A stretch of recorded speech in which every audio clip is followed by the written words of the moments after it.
for watching 2 News at 6 tonight. Today, Senator John Curtis calling for an independent investigation into the deadly shooting involving ICE agents in Minneapolis. It comes as the second death during protests there, sparking demonstrations and also debate. Ariel Harrison went to the legislative session today to ask top legislative state officials to weigh in. She's now joining us live with what they had to say. Ariel.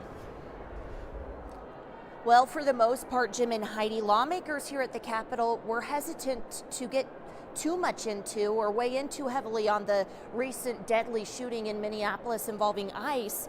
This, though, comes as at least hundreds of Utahns gathered in protest just yesterday. Following the deadly Saturday shooting of a man protesting ICE officials in Minneapolis, Utah's top legislative leaders shared some of their thoughts. Very sad. Just horrible. Sad, and I'm certainly concerned. During media availability, lawmakers were asked whether the Trump administration and DHS need more oversight. After initially expressing hesitation, I don't know that we're trying to run our affairs here and trying to maintain the bills. Republican Senate President Stuart Adams shared concern about de-escalation. It takes two sides, and I think you've got to figure it out, and it'd be really nice if we could find a way to de-escalate it.